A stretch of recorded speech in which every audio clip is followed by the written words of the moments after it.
Hello दोस्तों, स्वागत है आप सभी का। तो आज की इस वीडियो में हम लोग जो है सिद्ध करें कि √3 एक अपरिमेय संख्या है, इस टाइप के क्वेश्चंस को सॉल्व करेंगे। क्योंकि ये क्वेश्चन जो है आपके क्लास 10th की बोर्ड एग्जाम में 2 से 3 नंबर का पूछा जाता है। बहुत ही सिंपल तरीके से यहाँ पे हम आपको समझाने वाले हैं।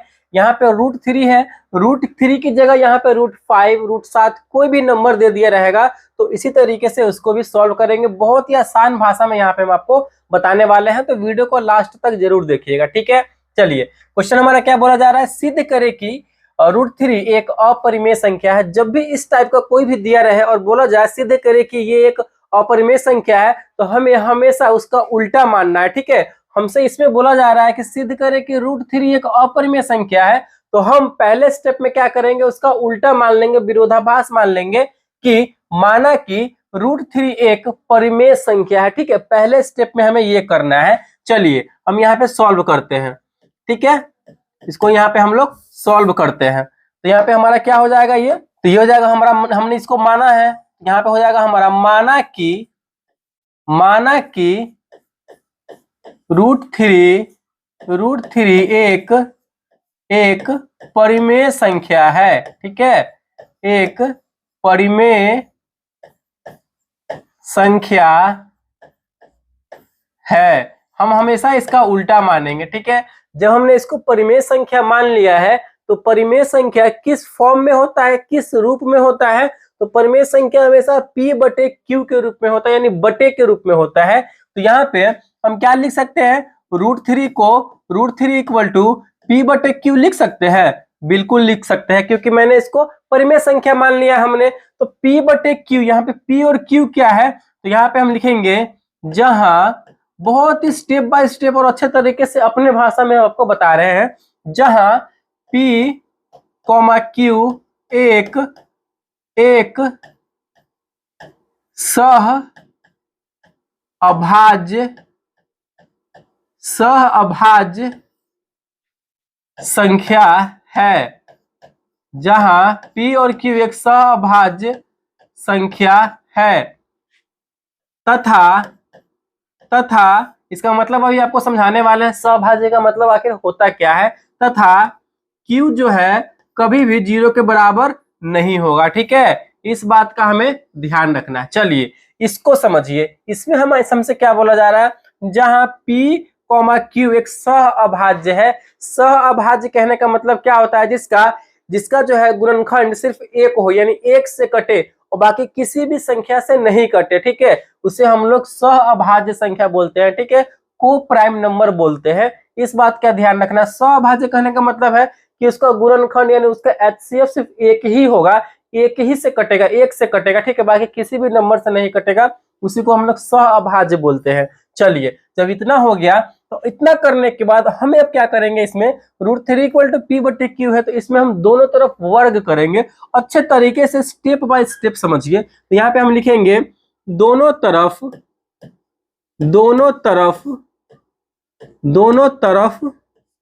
वर्ग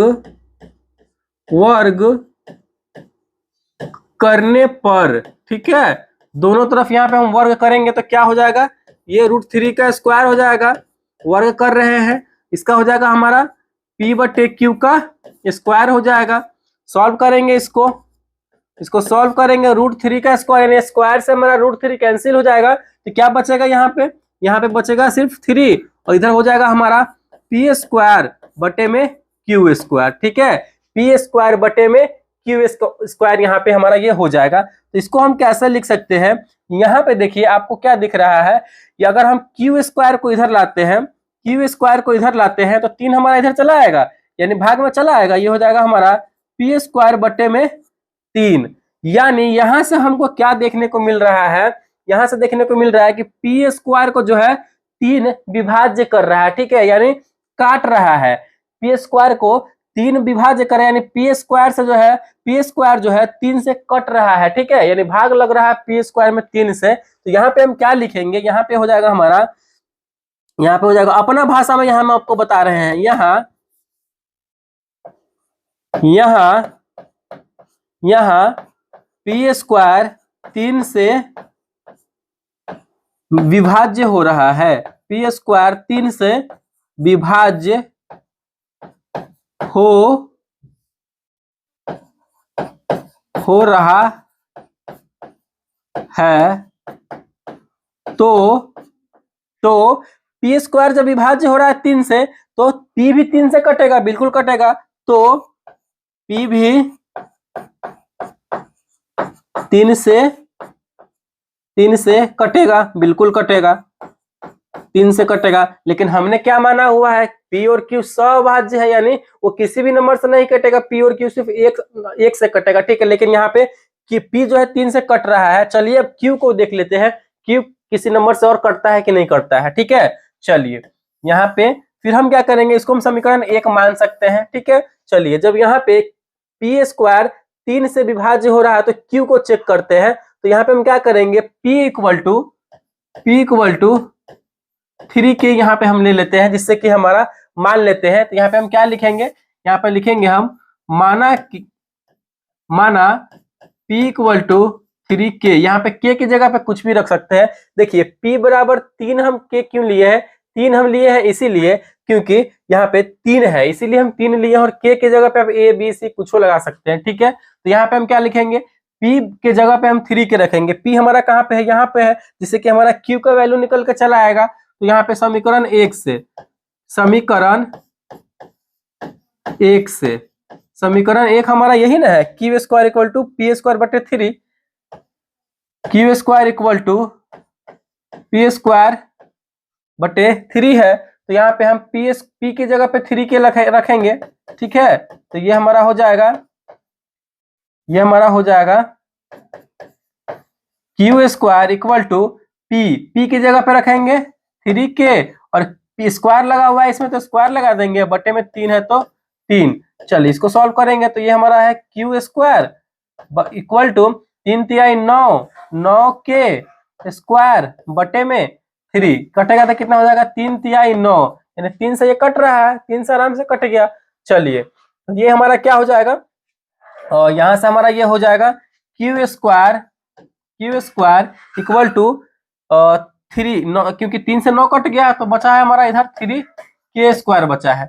यानी अगर हम के को इधर रखते हैं और 3 को इधर लाते हैं, देखिए के को हम इधर उधर रखेंगे, क्यू स्क्वायर बटे 3 को इधर ला रहे हैं, तो इधर बचा हमारा के स्क्वायर। यानी यहाँ पे 3 को भाग में लिया है, क्योंकि गुना में था, बराबर किधर आया तो भाग में आ गया है। यानी के square equal to Q square बटे में 3, यानी क्यू स्क्वायर को जो है 3 विभाज्य कर रहा है, ठीक है। यानी क्यू को भी 3 काट देगा। यहाँ पे क्या मिल रहा है, यहाँ पे हम लिखेंगे चूंकि क्यू स्क्वायर को 3 विभाज्य कर रहा है तो क्यू भी 3 से विभाज्य होगा, बिल्कुल होगा। तो देखिए यहाँ पे Q भी कट गया और P भी कट गया, 3 से कट गया। लेकिन हमने क्या माना था, P और Q सभाज्य यानी 1 से कटेगा। लेकिन यहाँ तो P भी 3 से कट रहा है और Q भी कट रहा है। तो क्या लिखेंगे यहाँ पे, तो यहाँ P और Q 3 से कट रहा है। तो यहाँ पे हमारा सिंपल सा भाषा में हो गया, इसलिए लिखेंगे चूंकि हमारी मान्यता गलत है। हमने जो माना था कि √3 एक परिमेय संख्या है, तो यहाँ पे लिखेंगे अतः, चूंकि मिटा देंगे, यहाँ पे हम चूंकि को हटा देते हैं। यहाँ पे हम लिखेंगे अतः हमारी मान्यता गलत थी, ठीक है। इसलिए √3 एक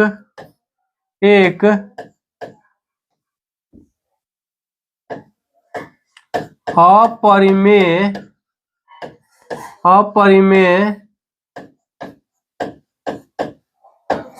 संख्या है। यहाँ पे सिद्ध करना था तो हमारा यहाँ पे प्रूव्ड हो चुका है। ठीक है, आई होप आपको समझ में आया होगा यहाँ से कैसे कैसे मैंने सॉल्व किया है।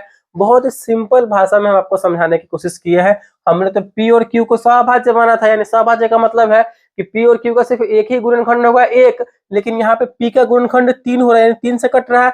यहाँ क्यू भी 3 से कट गया, ये क्या हो गया, हमने तो माना था उसका वो गलत हो गया। तो यहाँ पे यही लिखे हैं, यहाँ पे हम क्यू भी 3 से कट रहा है और पी भी 3 से कट गया है।